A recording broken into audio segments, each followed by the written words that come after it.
جی بسم اللہ الرحمن الرحیم، السلام علیکم۔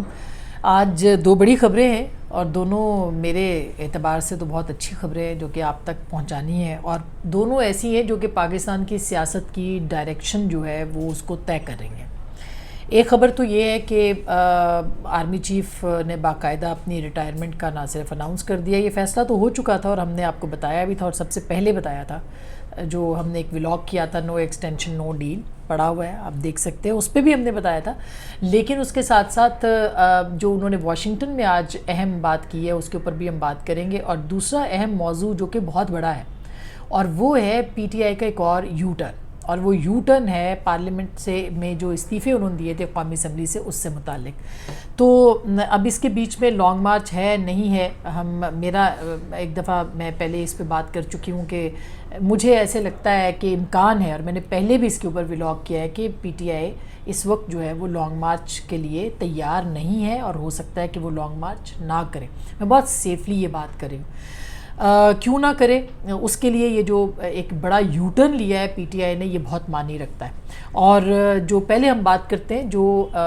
ایک فیصلہ ہوا اور آج آرمی چیف نے جو ہے اس کو باقاعدہ اس کے اوپر خبریں بھی چھپی ہیں، کل واشنگٹن میں اس کے اوپر بات بھی کی ہے پاکستانی سفارت خانے کے اندر،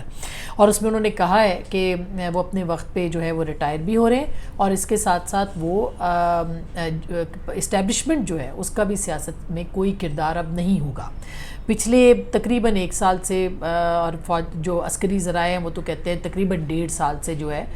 وہ پاکستان کی اسٹیبلشمنٹ کا کردار نہیں تھا، بلکہ یوسف زئی گیلانی صاحب کا جو ایک الیکشن تھا اس کے اندر جو ہے اس سے پہلے بھی اور اس دوران بھی اسٹیبلشمنٹ کو بار بار کہا گیا کہ ان کا ساتھ دیا جائے، عمران خان صاحب کی طرف سے کہا گیا، اور اس سے پہلے اسٹیبلشمنٹ عمران خان صاحب خود بتا چکے ہیں کہ کس طرح سے بل پاس کرانے ہوتے تھے تو اسٹیبلشمنٹ کام آتی تھی، ووٹ آف کانفیڈنس لینا ہے تو اسٹیبلشمنٹ کام آتی تھی، بجٹ پاس کرانا ہے تو اسٹیبلشمنٹ کام آتی تھی، ووٹ آف کانفیڈنس میں لوگوں کو حبس بیجار میں رکھنا ہے،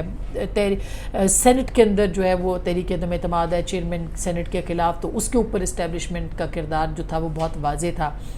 اور یہ سلسلہ جو تھا وہ ایک ایسے لگتا تھا کہ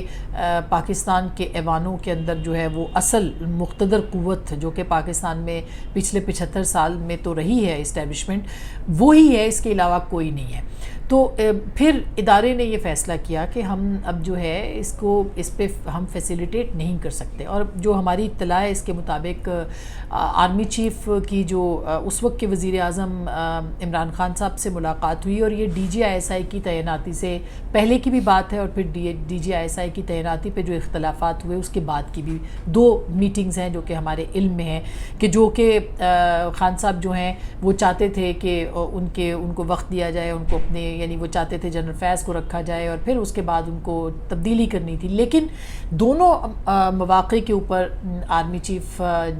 جو کہ اب رخصت ہو جائیں گے، جنرل قمر جاوید باجوہ صاحب، انہوں نے عمران خان صاحب کو یہ کلیئر کیا کہ ہم آپ کے ساتھ جو ہے وہ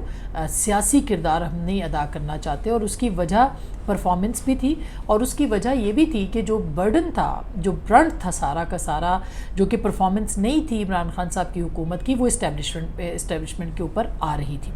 ان دنوں میں نے یہ چیزیں بار بار لکھی بھی ہیں، اس کے اوپر باقاعدہ آپ لوگوں کو آگاہ بھی کیا ہے، اور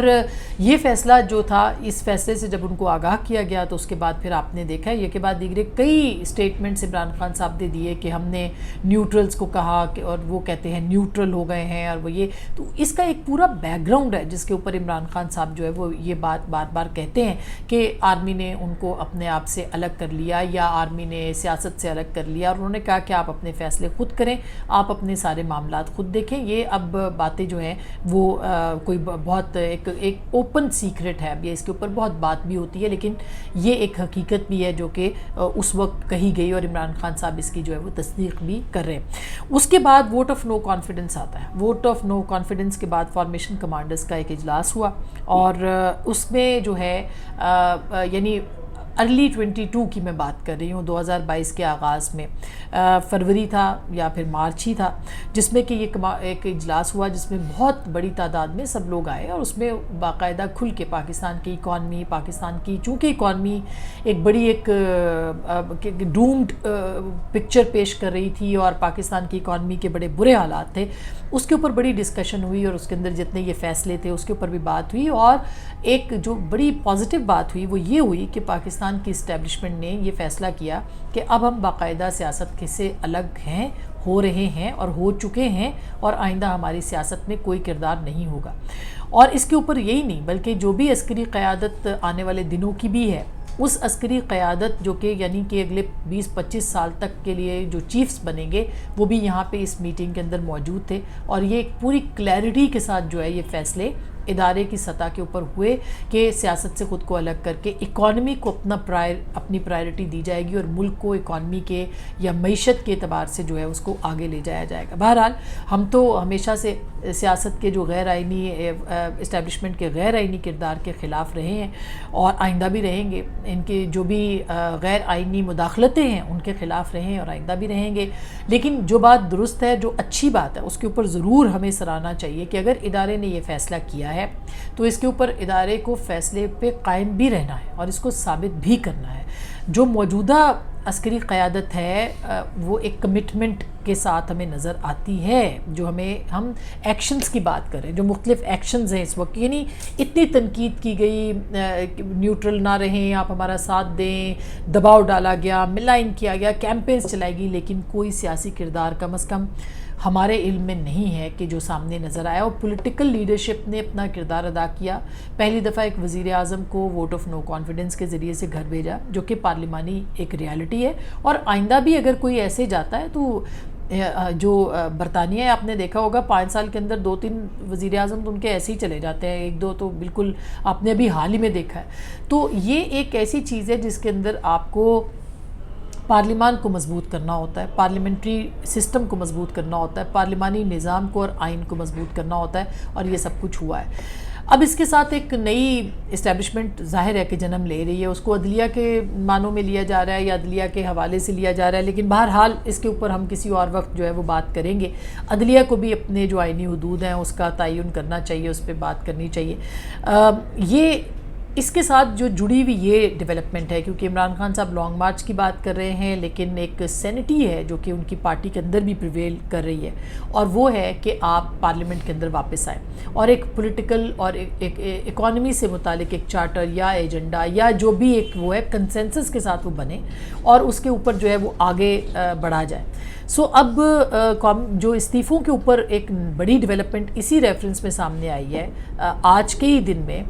وہ بھی آپ کے نوٹس میں لانا ضروری ہے، اور وہ یہ ہے کہ جو موقف اختیار کیا ہے پاکستان تحریک انصاف نے اسلام آباد ہائی کورٹ کے اندر، جو کہ استعفوں کے معاملے کے اوپر ہے قومی اسمبلی کے، وہ بہت ہی اہم ہے۔ اور اس میں ٹھیک ہے، یہ ہم کہہ سکتے ہیں کہ you turn P T I لیتی ہے اور ایک طرح سے پولیٹیکل امیچورٹی ان کی مختلف جگہوں پہ نظر بھی آتی ہے، اس میں کوئی دو رائے نہیں ہے، لیکن اس کے ساتھ ساتھ یہ جو فیصلہ ہے، باوجود اس کے کہ بہت ساری کوششیں پس پردہ ہو رہی تھیں اور ہو رہی ہیں، ان میں سے شاید ایک کوشش یہ بھی ہے اور اس کو اب عملی جامہ بھی پہنایا جا رہا ہے کہ پی ٹی آئی جو ہے وہ استدعا لے کے کورٹ میں پہنچ گئی، اور کورٹ کا آپ کو رویہ پتہ ہے کہ پہلے اسلام آباد ہائی کورٹ اور اس کے بعد چیف جسٹس آف پاکستان نے سپریم کورٹ میں یہ کہا کہ پی ٹی آئی کو پارلیمنٹ کا حصہ بننا چاہیے، اور اس کے بعد یہ پٹیشن جو ہے وہ اسلام آباد ہائی کورٹ میں گئی ہے۔ جو موقف اختیار کیا گیا اس میں یہ کہا ہے کہ پاکستان تحریک انصاف نے سیاسی مقصد کے لیے استعفے طلب کیے تھے۔ استعفوں کا مقصد، میں آپ کو کانٹینٹ بتا رہی ہوں جو اس کا ہے، استعفوں کا مقصد حکومت سے چھٹکارا پا کر نئے الیکشن کے لیے راضی کرنا تھا۔ قانون کی نظر سے ان استعفوں کو درست نہیں مانا جا سکتا۔ 123 ارکان کے استعفوں کو ایک ساتھ نہیں دیکھا گیا۔ اسپیکر نے تصدیق کے بغیر صرف 11 اراکین کے استعفے منظور کر کے شرائط پوری نہیں کی، اور عدالت اسپیکر قومی اسمبلی کو اپنی آئینی ذمہ داری پوری کرنے کے لیے احکامات جاری کرے۔ اسپیکر پابند ہے وہ یقینی بنائے کہ مستعفی ہونے والے رکن اسمبلی کا استعفیٰ جینون ہے۔ آڈیو لیک ہوئی جس میں وزیر اعظم کابینہ اراکین اور نواز شریف سے منظوری کا بھی کہہ رہے ہیں۔ یہ وہ چیزیں ہیں جو کہ اچھا یہ کیوں مختلف ہے، یہ وہ کہہ رہے ہیں کہ اسپیکر صاحب بلا لیں، ہمیں تصدیق کر لیں، پھر وہ شکور شاہد صاحب کا بھی ذکر کرتے ہیں کہ شکور شاہد صاحب جو تھے انہوں نے اپنی انڈیویجول کیپیسٹی میں کہا عدالت کے پاس جا کے کہ میں نے تو استعفیٰ نہیں دیا، اور ان کا استعفیٰ واپس ہو گیا، وہ پارلیمنٹ میں واپس چلے گئے تحریک انصاف کے کراچی سے شکور شاہد صاحب جو ہے.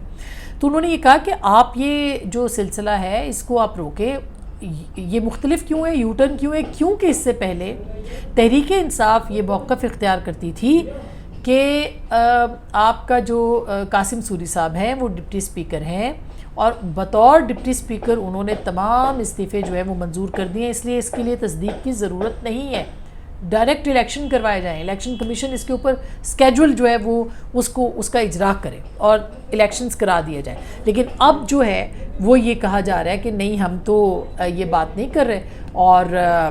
جو ہے وہ اپنا آپ بلائیں، اسپیکر صاحب سے کہیں نا سب کو بلا لیں، اور ظاہر ہے اسپیکر صاحب بلائیں گے، اس میں بہت سارے لوگ کہہ سکتے ہیں یا عدالت کہہ سکتی ہے کہ جائے اسپیکر صاحب کے پاس یہ معاملے کو حل کریں، اور وہاں جا کے لوگ کہہ سکتے ہیں کہ جی میں نے نہیں کیا. تو یوں ایک راہ بن جائے گی کہ اب ہم چونکہ استعفے قاسم سوری صاحب والا جو پوزیشن ہے وہ نہیں ہے، ہم نے یو ٹرن لیا ہے، اور اب یہ ایک آپشن جو ہے ہم اس کو اویل کرنا چاہتے ہیں، اور پھر وہاں پہ پولیٹیکل نیگوسیشن ہوگی، وہاں پہ جو ہے وہ درپردہ لوگوں کے ساتھ بات ہوگی، اور ہو سکتا ہے کہ ہائیسٹ آفس جو ہے، جو سیاسی آفس ہے ہائیسٹ، وہ اس کے اندر کوئی اپنا رول پلے کر سکے. تو اس کے حوالے سے جو ہے وہ بہت اہم جو ہے وہ چیز سامنے آ سکتی ہے. اچھا، میں ایک چیز بتانا آپ کو بھول گئی کہ یہ جو ڈیولپمنٹ ہے، یہ اسٹیٹمنٹ کا واشنگٹن سے آنا، اس کے بعد یہ ہونا، اور پھر ایک اکانومی کو بھی آرمی چیف نے کہا کہ اب وہ پرائرٹی ہے. اکانومی کے پوائنٹ آف ویو سے اگر آپ دیکھیں تو حکومت بھی بہت سارے اقدامات بتا رہی ہے کہ وہ کرنے جا رہی ہے، اس کے اندر لیجٹمیسی تبھی آئے گی جب آپ کی پی ٹی آئی یا تحریک انصاف واپس آئے گی. اور ایک اور بھی بتا دیں، کل میں نے اپنے کالم میں لکھا بھی ہے جس کو کہ بہت پذیرائی بھی ملی، جس میں کہ آرمی چیف جو ہیں وہ اس کے حوالے سے بھی لکھا میں نے، لیکن یہ بھی لکھا اس میٹنگ کے حوالے سے جو ہوئی تھی اس پہ، جس میں کہ فیصلہ کر لیا گیا تھا کہ ہم نے سیاست سے الگ ہونا ہے. یہ سب اقدامات ایک اکنامک ایجنڈے اور چارٹر کی طرف لیڈ کر رہے ہیں پاکستان کو، اور اگر یہ کامیاب ہوا یہ معاملہ، اور اگر پی ٹی آئی نے، کیونکہ اب بال جو ہے وہ پی ٹی آئی کے کورٹ میں ہے، اگر وہ اس کے اوپر ایگری کرتی ہے اور سیاسی جماعتیں ایک جگہ بیٹھتی ہیں،